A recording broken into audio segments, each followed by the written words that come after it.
The Krovar Empire stretched across 3,000 star systems and had stood for 12,000 years. Their warships were the largest in the known galaxy, and their soldiers had never known defeat in living memory. When the message arrived from the Elders, Commander Zekthor read it with 4 eyes that gleamed with contempt and amusement. The Elders were an ancient species that had existed long before the Krovar had even discovered fire. They rarely spoke to younger races anymore, and spent their days watching the galaxy turn from their hidden worlds. But this message was different, and it was urgent, and it was directed specifically at the Krovar military command. The message spoke of a new species that had recently achieved faster than light travel, and had begun establishing colonies in the outer regions of the galaxy. These newcomers called themselves humans. The warning from the Elders was clear and simple and stark. Never challenge humanity and never engage them in prolonged conflict, and never assume that their technological disadvantages meant they could be easily conquered. The Elders claimed that humans possessed something they called adaptive ferocity, and that this trait made them uniquely dangerous. Any civilization that attacked humanity would find themselves facing an enemy that simply refused to accept defeat and would continue, fighting long past the point where any rational species would surrender. Zekthor read the message 3 times and then summoned his council of war leaders. They gathered in the grand chamber aboard his flagship, and he displayed the Elders' warning for all to see. The reaction was immediate, and it was laughter. Supreme General Korthva slammed one of his 6 arms against the table and declared that the Elders had grown senile in their old age. How could a species that had only just discovered FTL travel pose any threat to an empire that had perfected warfare over 12 millennia?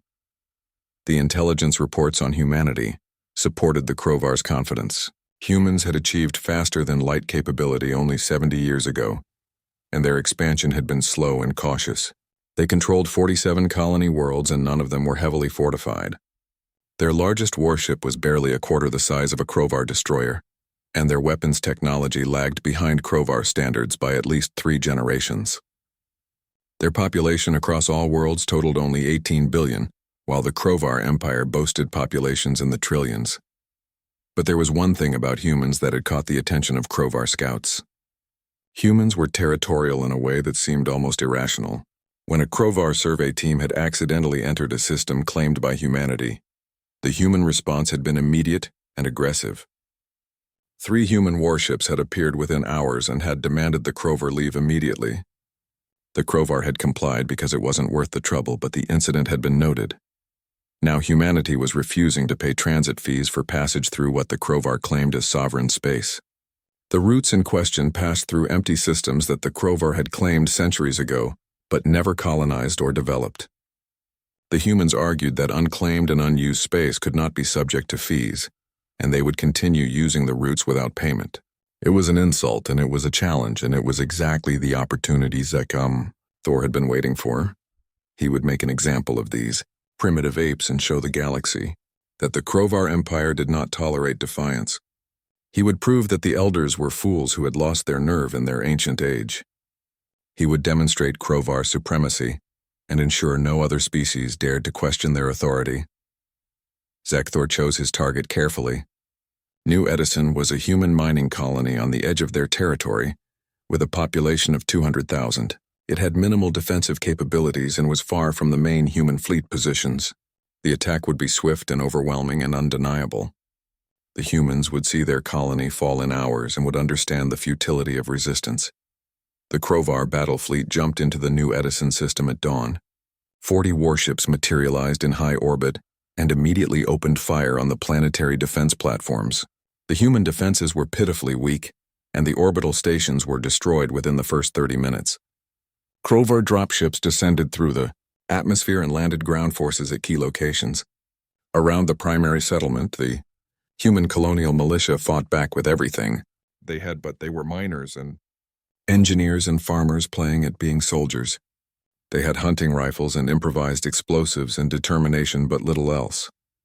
The Krovar forces swept through the colony methodically and professionally. By nightfall, the colonial government had been captured and all organized resistance had ceased. Thor stood in the governor's office and composed his message to Earth. His terms were non-negotiable and designed to be humiliating.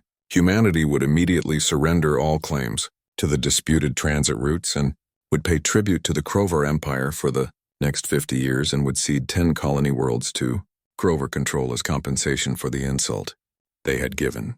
If humanity refused, then New Edison would be destroyed completely and another colony would be targeted next. He sent the message and expected a response within days. Humans would surely recognize the hopelessness of their situation and would capitulate to save their colonies.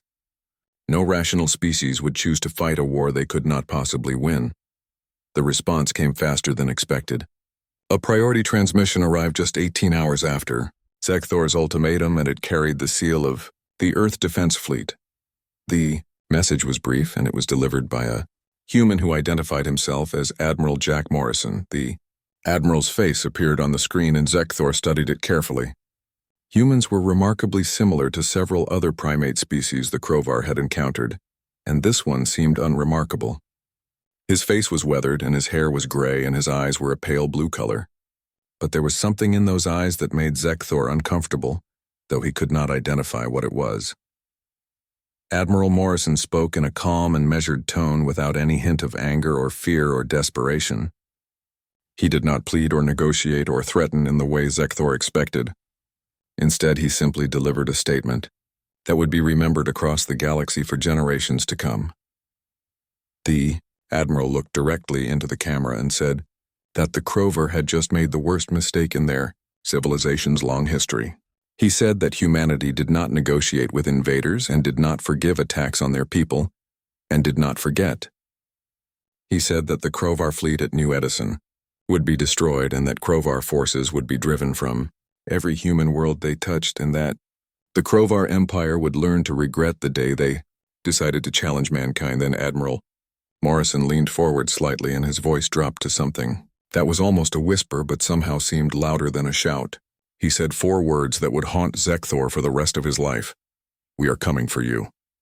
The transmission ended, and Zekthor stared at the blank screen for a long moment. Around him, his officers muttered about human arrogance and primitive posturing. They laughed at the idea that humanity could threaten the Crovar Empire. But Zekthor did not laugh because he remembered the Elder's warning, and he wondered if perhaps they had been right after all. 3 weeks passed after Admiral Morrison's transmission, and Zekthor used that time to fortify his position at New Edison. He brought in additional warships and established a defensive perimeter around the colony. His officers assured him that the human fleet would be detected long before it arrived, and that any attack would be repelled easily. The Crovar had 45 warships in the system now, and they were ready for whatever primitive response humanity could muster. The human fleet arrived exactly 21 days after the colony fell. Sensors detected 32 human warships dropping out of FTL at the edge of the system. Zekthor studied the tactical display with satisfaction, because the humans were outnumbered and outgunned. Their largest vessels were cruiser-class ships that barely matched his smallest destroyers. This would be a short battle, and it would teach humanity the price of defiance. Admiral Morrison's flagship led the human formation, and it broadcast a single message to all Crovar vessels. The message contained just 2 words, and they were spoken in a flat, emotionless tone that somehow carried more weight than any dramatic speech could have. The words were simple and absolute. No quarter. The battle began at maximum weapons range, and immediately the Crovar realized something was wrong. The human ships moved in patterns that seemed random at first, but were actually carefully coordinated. They didn't engage in the traditional formation-based warfare that every civilized species practiced. Instead, they attacked in small groups that struck hard and then scattered before the Crovar could bring their superior firepower to bear. When Crovar targeting systems locked onto human vessels, the humans did something unexpected. They used their own damaged ships as shields and pushed them forward to absorb the incoming fire, while undamaged vessels maneuvered for better firing positions. It was tactically sound, but it required a level of sacrifice that shocked the Crovar commanders, who would willingly use their own wounded vessels as expendable barriers. Lieutenant Amy Carter was piloting an interceptor that took a direct hit from a Crovar plasma cannon. Her ship's hull was breached and her life support was failing, and her engines were running on emergency power only. Standard military doctrine for any species would have her retreat to a safe distance and await rescue. Instead, she turned her dying ship toward the nearest Crovar destroyer and pushed her failing engines to maximum thrust. The Crovar destroyer tried to shoot down the incoming interceptor, but Carter jinked and weaved through the defensive fire with skill that bordered on supernatural. Her ship was coming apart around her, and her oxygen was running out, and she was leaving a trail of debris and frozen atmosphere behind her. But she kept flying and kept accelerating and kept her trajectory locked on the destroyer's bridge. The impact was catastrophic. Carter's interceptor struck the Crovar destroyer at a significant fraction of light speed, and the kinetic energy alone was equivalent to a tactical nuclear weapon. The destroyer's bridge was vaporized instantly along with its entire command crew. The ship tumbled out of formation and collided with another Crovar vessel, and both ships were crippled in seconds. Carter's last transmission was heard across all frequencies before the impact. Her voice was calm and steady, and she spoke clearly despite knowing she had only seconds left to live. She said that New Edison sends its regards, and then there was nothing but static. The battle raged for 6 more hours, and it was brutal beyond anything the Crovar had experienced in centuries. Human captains rammed their ships into Crovar vessels when their weapons failed. Damaged human cruisers deliberately overloaded their reactor cores and turned themselves into massive bombs that took out multiple enemy ships. Fighter pilots with no chance of survival continued their attack runs until their ships were shot to pieces around them. The Crovar won the battle in the end because they had more ships and better technology and superior firepower, but the victory felt hollow and bitter. Sekthor stared at the casualty reports and could not believe what he was seeing. The Crovar had lost 18 warships destroyed and another 12 severely damaged. Nearly 40% of his fleet was gone. The humans had lost all 32 of their ships, but they had made the Crovar pay a price that seemed insane. No species fought like this, and no military doctrine called for this level of sacrifice, and no rational commander would accept these casualty ratios. But the humans hadn't cared about the math or the odds or the cost. They had come to make the Crovar bleed, and they had succeeded beyond any reasonable expectation. Sekthor reported the battle results to the Crovar High Command and requested reinforcements. He explained that humanity was far more dangerous than initial assessments had suggested, and that their willingness to accept massive casualties made them unpredictable and extremely difficult to fight. The High Command was not pleased with his assessment, and several generals accused him of cowardice and incompetence. They sent him reinforcements, but also sent orders to prosecute the war more aggressively. The next target was Franklin's Hope, a human agricultural world with a population of 300,000. Sekthor arrived with 70 warships and 15,000 ground troops. He expected resistance, but he also expected the humans to recognize that defending the planet was pointless. The Crovar fleet could bombard Franklin's Hope from orbit until nothing remained, and the humans had to know this. But humanity didn't surrender Franklin's Hope, and they didn't evacuate without a fight. Instead, they evacuated only the civilians and left behind a volunteer military force that knew they were going to die. Every soldier on that planet understood that Franklin's Hope was lost, and that they could not win, and that no rescue was coming. And they stayed anyway. The Crovar bombardment destroyed the orbital defenses within hours, just as it had at New Edison. Ground forces landed at multiple sites around the planet expecting to find a demoralized and defeated enemy. Instead, they found a nightmare. The humans had turned the entire planet into a trap, and every building was rigged with explosives, and every street had been mined, and every civilian structure had been converted into a fortified position. The agricultural fields had been poisoned, and the water treatment plants had been sabotaged, and the power grid had been set to overload on command. Franklin's Hope was dying, and the humans were making sure the Crovar would inherit nothing but ashes. Colonel Ryan Hayes commanded the human defense force, and he coordinated the resistance from the planetary capital. His force numbered just 300 soldiers against 15,000 Crovar troops. The math was impossible, and everyone knew it, but Hayes had not come to Franklin's Hope to win. He had come to make the Crovar pay. The battle for the capital lasted 6 days, and it was fought building by building and room by room, and sometimes hand to hand. The humans used every advantage the terrain offered, and they made the Crovar fight for every meter of ground. When ammunition ran low, they used improvised weapons, and when those ran out, they used knives, and when the knives broke, they used their bare hands. Crovar soldiers reported that wounded humans continued fighting until they physically could not move anymore.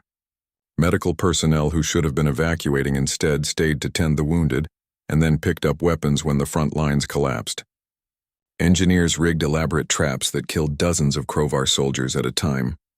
Every human on Franklin's Hope seemed to be fighting with the desperation of someone who had nothing left to lose. On the sixth day, Colonel Hayes made his last stand in the central government building with 43 remaining soldiers. They held the building against wave after wave of Crovar assaults, and they refused every offer to surrender. When the Crovar finally breached the final defensive line and stormed Hayes's position, they found him still alive and still fighting despite wounds that should have killed him hours ago. The Crovar commander who captured Hayes asked him why he had not surrendered when defeat was inevitable. Hayes looked at him with eyes that burned with something the Crovar could not understand, and he said that humans don't surrender when their homes are threatened. Then he died from his wounds before the Crovar could get him medical attention. The Crovar secured Franklin's Hope, but the cost had been staggering. Nearly 7,000 Crovar soldiers were dead and another 3,000 were wounded. The humans had inflicted casualties at a ratio of almost 50-1. The planet itself was so damaged that it would take years to make it productive again. When the Crovar commander searched the government building, where Hayes had made his final stand, he found a message carved into the wall behind the colonel's last position. The message was crude and had been scratched into the concrete with a knife blade or piece of metal. It said that humanity would never stop and would never surrender, and that the Crovar should tell their empire what they had learned. Here, Zekthor read the report from Franklin's Hope and felt something he had not experienced in his long military career. It was doubt, and it was cold, and it settled in his chest like a stone. The elders had warned them, and they had been right. 6 months had passed since the war began, and the Crovar Empire had conquered 7 human worlds. The victories looked impressive on strategic maps, and the High Command celebrated each successful invasion. But Zekthor knew the truth that the reports tried to hide. The Crovar had lost over 300 warships and suffered 500,000 casualties. Every conquered human world had cost them dearly, and the price kept rising. The occupation of human territory was proving to be an even worse nightmare than the actual conquest. The humans did not accept defeat, and they did not submit to occupation, and they did not stop fighting just because their militaries had been defeated. On every conquered world, resistance cells emerged within days of the Crovar takeover. These fighters attacked supply convoys and sabotaged equipment and assassinated Crovar officers. The occupying forces could never relax and could never feel safe and could never predict where the next attack would come from. On New Edison, where the war had started, a resistance network operated with such effectiveness that Crovar patrols refused to enter certain sectors of the colony. The humans struck at night using weapons they had hidden or stolen or improvised. They knew every tunnel and every building and every possible escape route. The Crovar had superior numbers and better equipment, but the humans had home advantage and the absolute determination to make occupation impossible. New Boston was another colony that had fallen to Crovar forces, and it became a symbol of human resistance. The colony's primary industry was mining, and the humans used their knowledge of explosives and underground systems to devastating effect. A resistance leader named Kate Phillips organized a strike against the main Crovar supply depot, using 30 volunteers and stolen mining charges. Phillips and her team spent 2 weeks preparing for the attack.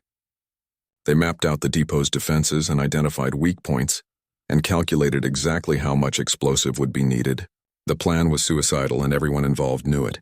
The depot was guarded by 800 Crovar soldiers and had multiple defensive systems. But the resistance fighters were not trying to survive, and they were not trying to escape. They were trying to hurt the Crovar as badly as possible before they died.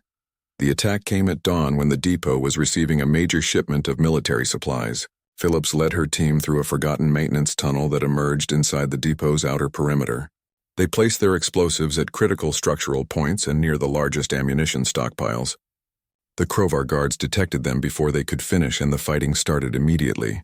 The battle lasted 40 minutes, and it was chaos. Phillips and her fighters held their positions long enough to complete the placement of charges, even as Crovar soldiers closed in from all sides. When the explosives detonated, the blast was so massive that it was detected from orbit. The entire depot was destroyed, along with enough military supplies to support the occupation for 6 months. All 30 resistance fighters died in the attack, but they took 800 Crovar soldiers with them. The Crovar High Command ordered reprisals against the civilian population, but discovered that harsh punishment only made the resistance stronger. When Krovar forces executed prisoners, the humans fought harder. When they destroyed civilian infrastructure, the humans found new ways to strike back. Terror tactics that had worked against other species only seemed to make humans more determined and more angry and more willing to sacrifice everything for revenge. Meanwhile, the human military was learning from every engagement and adapting with frightening speed. Human engineers studied captured Krovar technology and found ways to counter it. Human tacticians analyzed every battle and developed new strategies. Human shipyards worked around the clock to build new vessels that incorporated lessons learned from combat. The technological gap between human and Krovar forces was closing rapidly. Dr. Henry Cooper was one of the lead engineers in the Human Military Research Division, and he had been studying Krovar shield technology for months. He discovered that the shields operated on a specific frequency range that made them vulnerable to certain types of electromagnetic pulses. Within weeks, human ships were equipped with new weapons designed to overload Krovar defensive systems. The advantage that had kept Krovar ships nearly invulnerable was suddenly gone. Admiral Morrison launched a counter-offensive 8 months after the war began, and it caught the Krovar completely by surprise. Human forces had been building up strength in secret using hidden supply bases deep in neutral territory. They had recruited volunteers from every human colony and trained them using the harsh lessons learned from the first months of war. The human fleet that emerged was smaller than the Krovar forces, but it was led by officers who had survived multiple battles and knew exactly how to hurt their enemy. The human strategy was based on infiltration and surprise, rather than direct confrontation. Small human task forces penetrated deep behind Krovar lines using routes that the Krovar considered too dangerous or too difficult to navigate. These forces struck at logistics centers and supply lines and communication hubs. They avoided pitched battles when possible, and hit targets that would cause maximum disruption with minimum risk. Civilian volunteers on occupied worlds provided intelligence that proved invaluable. They reported on Krovar movements and identified vulnerable targets and sometimes actively sabotaged defenses before human military forces arrived. The Krovar discovered that they could not trust any human and could not rely on any occupied territory being truly secure. Every human was a potential spy or saboteur or suicide attacker. The battle for the fortress world of Kelzar became the turning point of the war. Kelzar was a major Krovar military hub with extensive defenses and a garrison of 50,000 soldiers. It was considered impregnable, and the Krovar High Command believed it could never fall to human forces. Admiral Morrison proved them wrong. The human attack on Kelzar used a strategy that horrified Krovar commanders when they finally understood it. Morrison divided his fleet into 2 groups and sent the first group on a direct assault against the fortress. This fleet was commanded by Captain Lisa Bennett and consisted of older vessels that had seen heavy action. The Krovar defenders saw the attack coming and committed their mobile forces to repel it. Bennett's fleet fought with the same ferocious determination that had become humanity's signature in this war. Her ships took terrible damage, but they kept pressing the attack and kept forcing the Krovar to commit more forces. The defenders pulled ships from their reserve positions to reinforce the front lines because they believed they were facing the main human assault. They were wrong, and by the time they realized their mistake, it was too late. Morrison's Second Fleet had circled around Kelzar using a dangerous route through an asteroid field that the Krovar had deemed impossible to navigate. The human ships emerged from the asteroids at close range and struck the fortress while most of its defenders were out of position. The attack was devastating and precise, and it crippled Kelzar's defensive systems in the first minutes. Captain Bennett knew her fleet was doomed from the moment the battle plan was explained. She had volunteered to lead the sacrificial force and had selected her crew from volunteers who understood what they were signing up for. As her flagship took hit after hit and began to break apart, she transmitted one final message that was heard across all human frequencies. She ordered all ships to go to weapons free and to make the Krovar pay for every second of survival. She said it was for New Edison and for Franklin's hope and for every human who had died fighting. She said it was for humanity and for the future, and for making sure the galaxy understood what happened when you attacked mankind.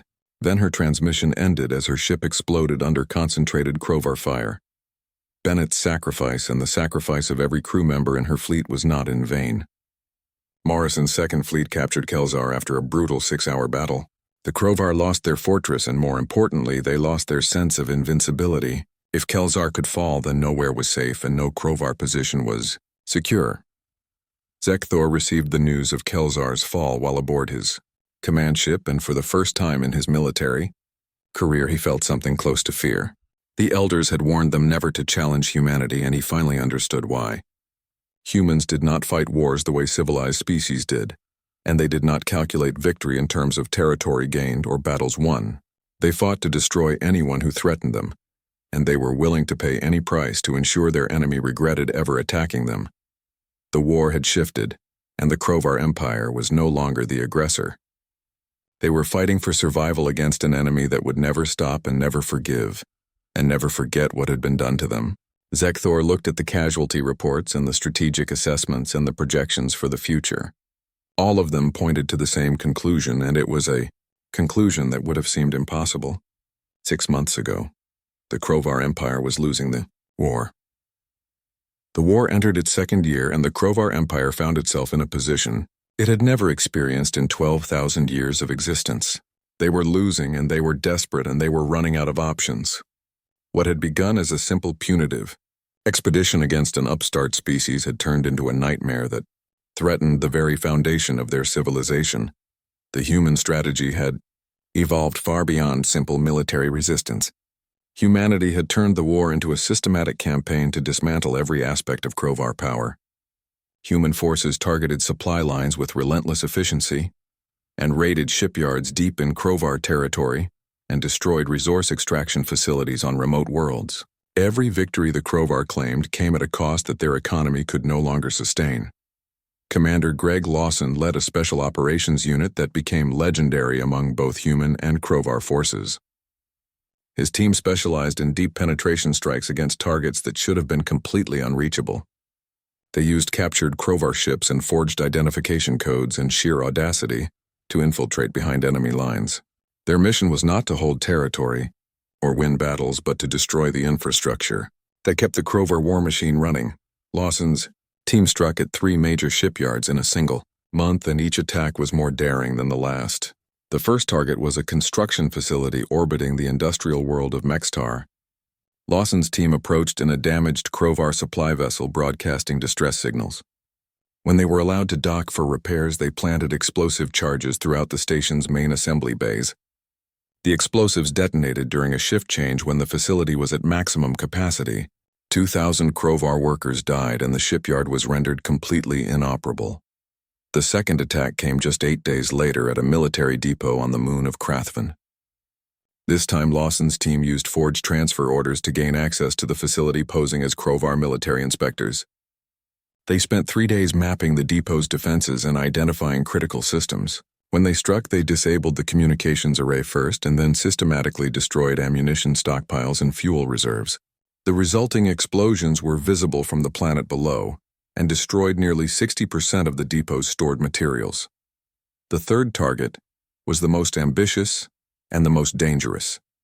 The Thexvar shipyard complex was one of the largest military construction facilities in the Krovar Empire. It was protected by multiple defensive PO platforms and a permanent garrison of 5,000 soldiers. Getting inside seemed impossible, but Lawson had studied the facility for months and identified a weakness in their security protocols. Lawson's team used a stolen Krovar passenger transport to infiltrate the complex disguised as civilian contractors hired to inspect environmental systems. The plan worked perfectly until a random security check revealed discrepancies in their documentation. The alarm was raised when the team was deep inside the facility's main production center, with no way to escape. The battle that followed was brutal and one-sided. Lawson and his 12 team members were vastly outnumbered and surrounded in a facility designed to prevent exactly this kind of sabotage. But they had already placed their charges at critical structural points and near the main power reactors. Krovar security forces closed in from all sides, and the humans knew they would not survive the next few minutes. Lawson made the decision without hesitation. He ordered his team to hold their positions and buy time for the explosives to reach maximum charge. His people fought with the same ferocious determination that had become humanity's hallmark in this war. They used every piece of cover and every tactical advantage and made the Krovar pay for every meter they advanced. The team held out for 17 minutes before the last of them fell. Lawson himself was the final survivor, and he was wounded in 6 places when Krovar soldiers finally reached his position. He looked at the lead officer with blood running down his face and smiled. Then he triggered the explosives manually using a backup detonator he had kept hidden. The explosion tore through the Thexvar facility like a miniature sun. The main reactors went critical, and the chain reaction destroyed not just the construction bays but also 3 partially completed warships and 2 supply depots nearby. The facility that had taken 40 years to build was reduced to debris in less than 30 seconds. Lawson and his entire team died in the blast, but they had set back Krovar ship production by an estimated 5 years. The Krovar military command was fracturing. Under the strain of continuous losses and mounting casualties, some commanders advocated for negotiating a peace settlement before the situation deteriorated further. Others demanded total war and the complete destruction of humanity regardless of cost. The internal debate became so heated that 2 senior generals actually fought a duel over the proper course of action. Zekthor found himself in an impossible position.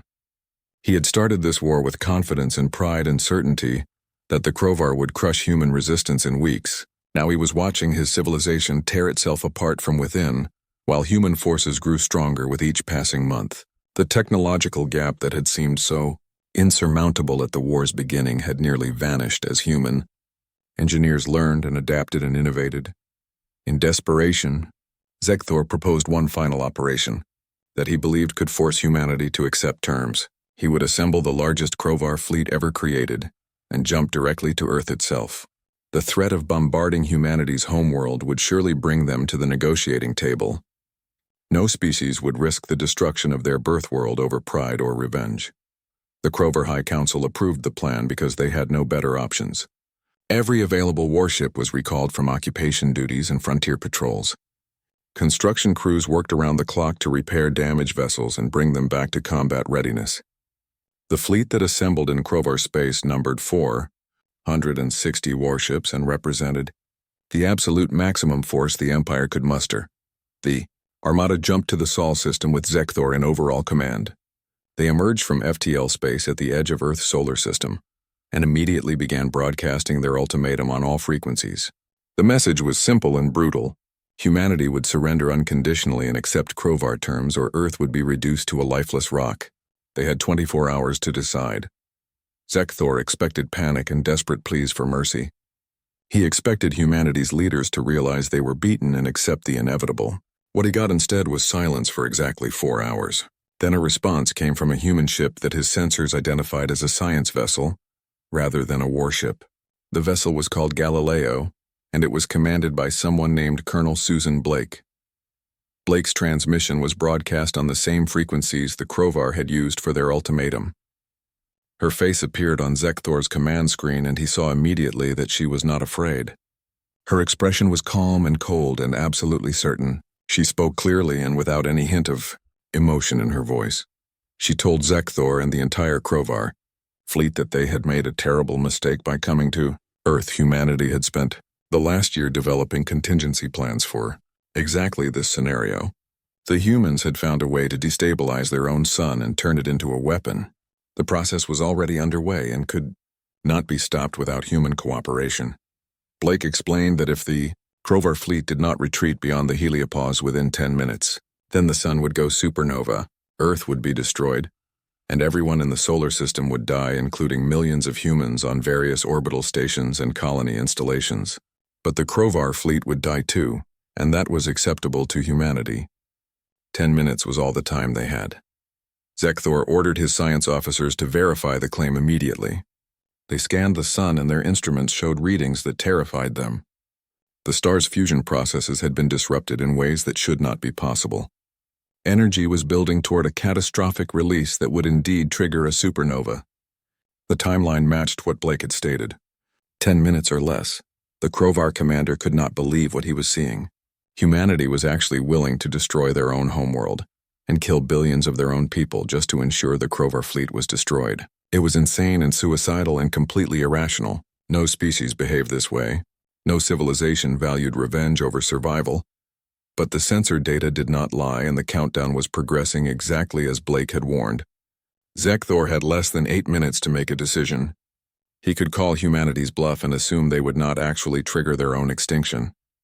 Or he could retreat and admit that the largest fleet the Krovar Empire had ever assembled was helpless against an enemy, willing to commit species suicide. Blake sent one more transmission with 5 minutes remaining. She said that humanity understood the Krovar might think this was a bluff. To prove their seriousness, she provided detailed sensor data showing exactly what they had done to their sun and how the detonation would proceed. She also noted that every human in the solar system had been informed of the situation and had voted unanimously to proceed if the Krovar did not retreat. Not a single person had voted for surrender. Zekthor looked at the countdown timer and at the sensor readings and at the calm face of Colonel Blake on his screen. He thought about everything the elders had warned them about humanity. He thought about New Edison and Franklin's hope in Kelzar, and all the other battles where humans had chosen death over defeat. With 2 minutes remaining, Zekthor gave the order to retreat. The entire Krovar fleet turned and burned at maximum speed toward the edge of the system. They jumped to FTL as soon as they reached minimum safe distance and left Earth's solar system behind. The Krovar Empire's final attempt to win the war had failed, not because they lacked firepower or ships or courage. It failed because they had finally understood what the elders had tried to tell them. Humanity could not be threatened because they were willing to pay any price, including their own extinction, to ensure their enemies died with them. Zekthor sat in his command chair after the jump and knew with absolute certainty that the war was over. The Krovar had lost not because humans were stronger, but because they were willing to lose everything to win. The war ended not with a peace treaty, but with a Krovar surrender that shocked the entire galaxy. The empire that had ruled for 12,000 years was broken, and its military was shattered and its economy was in ruins. The surrender document was signed aboard Admiral Morrison's flagship, with Zekthor representing what remained of the Krovar High Command. The ceremony was brief and cold and without any of the usual diplomatic pleasantries that accompanied such events. The terms were harsh, but not cruel. Humanity demanded reparations for the colonies that had been attacked, and the return of all occupied territories and the dismantling of offensive military capabilities near human space. But the humans did not demand the complete destruction of the Krovar Empire, and they did not insist on occupation. Morrison made it clear that humanity had no interest in conquering Krovar worlds or ruling over other species. They simply wanted to ensure that the Krovar would never threaten them again. The elders sent another message to the Galactic Council that was forming in the aftermath of the war. This council included representatives from dozens of species who had watched the conflict with growing alarm and fascination. The elders' message was broadcast across all major communication channels, and it was addressed to every civilization in the galaxy. The message reminded everyone that the elders had given the Krovar one simple warning about humanity. Never challenge them and never engage them in prolonged conflict, and never assume that their apparent weaknesses made them vulnerable. The Krovar had ignored this warning because they believed their technological superiority and ancient empire made them invincible. They had learned the truth too late, and at a cost that nearly destroyed them. The elders explained that humanity possessed a trait that made them uniquely dangerous among spacefaring species. Humans did not fight wars to achieve limited objectives or to gain territory, or to force negotiations. They fought wars to ensure that anyone who attacked them would regret it so deeply and so completely that no one else would ever dare to try. The cost to humanity itself was almost irrelevant in this calculation because humans valued the message sent by their response more than they valued their own safety. The message concluded with a warning that would be remembered for generations. Let this be a lesson to every civilization that follows, and let the fate of the Krovar Empire serve as an example. Humanity can be traded with, and they can be negotiated with, and they can even be befriended, but they cannot be conquered, and they cannot be intimidated, and they will never accept subjugation. Any species that forgets this lesson will pay the same price the Krovar paid. Admiral Morrison stood on the observation deck of the newly constructed Earth Defense Station and looked out at the blue and white sphere of humanity's homeworld. The war had lasted 2 years and 3 months, and it had cost humanity dearly. 3 million soldiers had died in combat, and 12 colonies had been devastated by fighting or occupation. An entire generation had been shaped by war and would carry those scars for the rest of their lives. Lieutenant. Commander Paul Griffin approached carrying a data pad with the final casualty reports and damage assessments. He had served under Morrison throughout the war and had survived 3 ship destructions and countless battles. His face showed the same weariness that every human military officer wore now. He stopped beside Morrison and handed over the data pad without speaking. Morrison reviewed the numbers in silence. The cost had been enormous by any measure. The human economy had been pushed to breaking point by military production. Families across every colony had lost loved ones. Resources that should have gone to expansion and development had been consumed by the war effort. By traditional calculations, humanity had paid far too much for their victory. Griffin finally spoke, and his voice was quiet but carried across the observation deck. He said that humanity had won, but the cost seemed almost too high to bear. He wondered aloud whether the price they had paid was worth it, and whether there might have been another way to resolve the conflict. Morrison did not answer immediately. He continued looking at Earth and at the construction yards in orbit where new warships were being built. He thought about Captain Bennett and Lieutenant Carter and Colonel Hayes and all the others who had sacrificed everything. He thought about the civilians on occupied worlds who had fought the Krovar with improvised weapons and absolute determination. He thought about the message that humanity had sent to every species in the galaxy. Then Morrison turned to Griffin, and his expression was hard and his voice was firm. He said that the cost was exactly what they had intended it to be. High enough that no species would ever dare attack humanity again, but not so high that they could not recover and rebuild. The Krovar had started the war with 12,000 worlds and ended it with less than 8,000. Their military was shattered and their economy was in ruins and their reputation was destroyed. Morrison explained that every species in the galaxy had watched humanity take apart an empire that had stood for 12 millennia. They had watched humans refuse to surrender even when defeat seemed certain. They had watched human soldiers sacrifice themselves with a determination that seemed insane by normal standards. They had watched humanity demonstrate that attacking them carried a cost that no rational civilization would be willing to pay. Griffin asked whether Morrison truly believed the lesson would last and whether other species would remember what happened to the Krovar. Morrison's answer was cold and absolute. He said that yes, they would remember because they were not stupid and they were not suicidal. The galaxy had learned what happened when you challenged humanity, and that lesson had been taught in Krovar blood and human sacrifice, and the ruins of conquered worlds. Explained that humanity would be left alone now, not because other species liked them or respected them, but because they were terrified of what humans would do if provoked. That fear was the foundation of the peace that humanity would enjoy for generations to come. It was a peace built on the graves of millions and purchased with the sacrifice of everyone who had died fighting. But it was a peace that would last because the price of breaking it had been made absolutely clear. Far across the galaxy in the ruins of what had once been the glorious Krovar capital city, a young scholar named Velthra studied the human conflict for her doctoral research. She had access to military records and communications intercepts and after-action reports from both sides. She was trying to understand how her civilization had fallen so far and so fast. Velthra found her answer in a classified communication from the final weeks of the war. It was a message from Commander Zekthor to the Krovar High Council, and it had been marked as eyes only for the Supreme Commanders.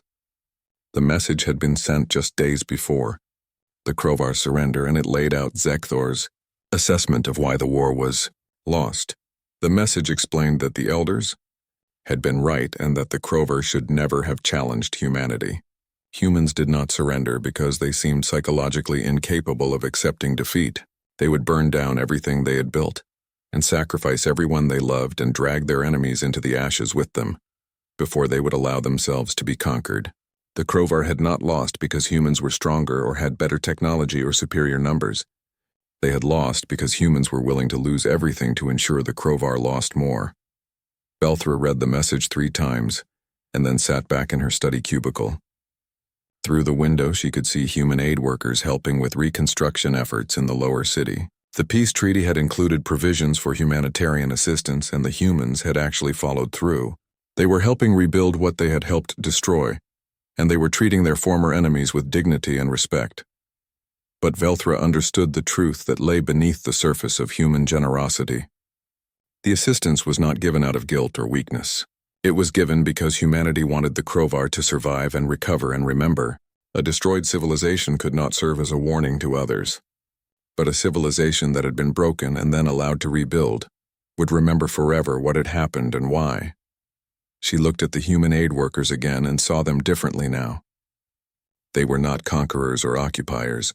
They were teachers making sure the lesson was learned and remembered and passed down through generations. Every Krovar child would grow up hearing about the war and about what happened when their empire challenged humanity. The story would be told for centuries, and it would serve as a permanent reminder. The galaxy had learned its lesson, and it had been taught in the harshest way possible. Never challenge humanity, because even if you win every battle, you will lose the war, and you will lose everything else in the process. The price of attacking humans was not measured in ships destroyed or soldiers killed. It was measured in the total cost your civilization would pay, and that cost would always be more than anyone was willing to bear. Admiral Morrison's final report to the Earth government contained a single recommendation for future policy. Humanity should maintain a strong military, and should never project weakness, and should respond to any threat with overwhelming force. But they should also be fair in their dealings and generous in peace and willing to help former enemies rebuild. The combination of demonstrated strength and measured restraint would ensure that humanity was feared when necessary but not hated enough to inspire revenge. The report concluded with a statement that would guide human foreign policy for centuries. The Krovar had given humanity a gift even though they had not intended it. They had given humanity a reputation that would keep them safe for generations. The galaxy now knew exactly what humans were capable of when threatened, and that knowledge was worth more than any number of warships or defensive stations. The war was over and humanity had won, and the price had been paid in full. The elders had given the Krovar one command and one warning. They had ignored it, and the entire galaxy had watched them pay the price. That lesson would not be forgotten, and humanity would reap the benefits of it for as long as their civilization endured.